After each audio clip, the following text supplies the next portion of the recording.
আসসালামু আলাইকুম। শুনলাম তুমি নাকি অনেক টাকার মালিক হয়েছ, বড় বাড়ি করেছ, বড় গাড়িতে চাপো, ব্যবসা নাকি তোমার দুনিয়া জুড়ে। তোমার গৃহিণী নাকি অট্টালিকার ছাদে উঠে পূর্ণিমার চাঁদের সাথে খোশ গল্পে মাতে। তোমার ছেলেটা নাকি অনেক বড় একটা নামী স্কুলে পড়ে, তার অ্যাম্বিশন সে নাকি অনেক বড় ডাক্তার হবে। আরো শুনলাম তুমি নাকি খুব ব্যস্ত, বাড়িতে থাকো না বললে চলে, সারাদিন বিজনেস সামলাও, নতুন প্ল্যান ইত্যাদি নিয়ে ব্যস্ত থাকো। তোমাকে নাকি সবাই এক নামে চেনে, সাহেব বলে সম্বোধন করে পাড়াগারের লোকগুলো। তোমার বাড়িতে মাঝে মধ্যে পার্টি হয়, তাতে লোকজন আসে শহর থেকে। তুমি এখন দুনিয়ার অভাবহীন মানুষ, সার্থক তোমার জীবন, তোমার স্ত্রী তোমাকে পেয়ে ধন্য। তোমার বউই বলছিল এইসব কথা। শুনলাম রমজান মাস গেল, রোজাও করতে পারোনি ব্যবসায় ব্যস্ত থাকার কারণে। সারাদিন খুব ছোটাছুটি করতে হয়, তাই না? অনেকদিন হয়ে গেল, বাবা মার খোঁজ নিয়েছ? হয়নি বোধ হয়, তাই না?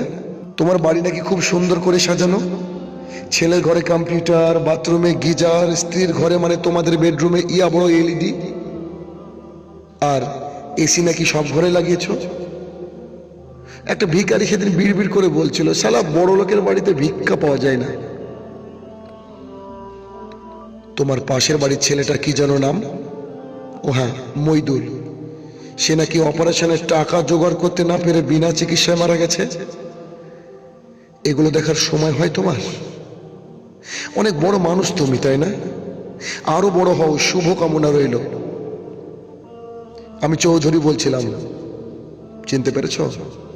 ওই যে ক্লাবের পাশে সাদা রং করা বাড়ির চৌধুরী। হয়তো সবাই আজ আমাকে ভুলে গেছে।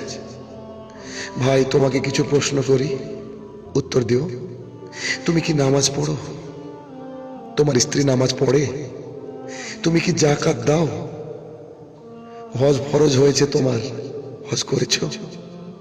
কোরআন পড়া জানো? ভাই, রমজান মাসে রোজা করা হয়?